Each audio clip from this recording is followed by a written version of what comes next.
It was recently recounted that the well-known Rav Führer, who is known worldwide for assisting ailing and sick people, he has vast medical knowledge, and he helps people with referrals, and he helps people with diagnoses, and he's very highly respected by the medical establishment worldwide.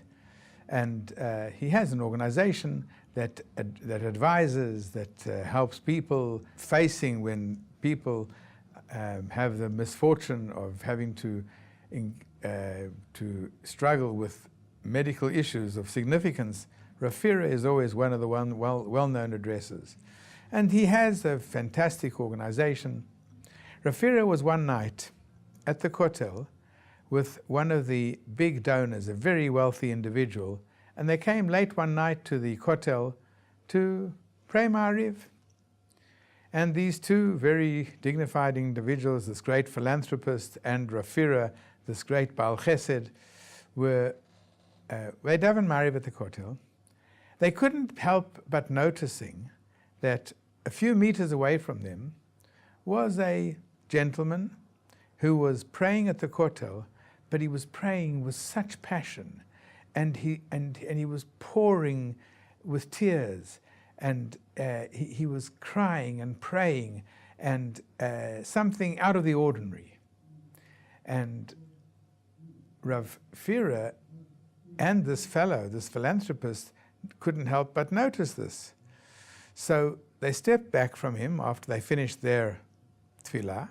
They stepped back from him, and Rav Führer suggested, you know, obviously this man has some great problem. He's playing with such passion and with such feeling, and he's crying his eyes out here at the Kotel. Obviously there's some big issue going on in his life. So look, it can be one of two things. Either there's some health issue. If that's the case, I'm going to try and help him. Or he may be praying for it might be a financial issue. Let's take upon ourselves that whichever one it is, will help this fellow. So they waited patiently until the fellow continued his heartfelt prayers at the Kotel, something very, very unique and special, the way he was praying. And he finally finished, and he turned around to leave, and Rav Führer approached him, and he said, Rabbi Yid, we couldn't help but noticing that you are going through something in your life. Can we help?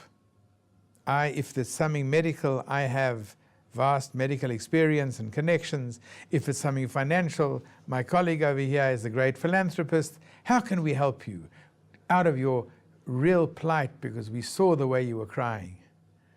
The Jew looked at them, a little bit in surprise, gave a big smile, and he said, I'll tell you why I'm here tonight at the Kotel.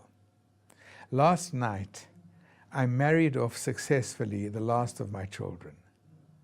And it was such a great brocha to me that I felt I've got to come to HaKadosh Baruch Hu, I've got to come to the Kotel, and I've got to just pour out my heart to him in thanks, in gratitude for enabling me to be able to bring all my children to the chuppah. That's a beautiful story. It's a beautiful issue that happened. Because, you know, true, the Kotel is the place, it's called the Wailing Wall, is the place to come and to beseech and to cry and to pray and to ask. It's also the place to give thanks. And we shouldn't forget that by the same token that we are praying to Hashem and asking Him for all our needs, we come and we're approaching Rosh Hashanah now, and we're coming and we know that everything is at stake and everything is being reappraised now in heavens, the coming year. But let us not forget also to give thanks. Let us not forget to give thanks that we survived a year, that we came through this year, and here we are on Rosh Hashanah, and we were given life, and here we are again healthy, standing before Him. Let's not forget also to thank for the small things and the big things in our lives.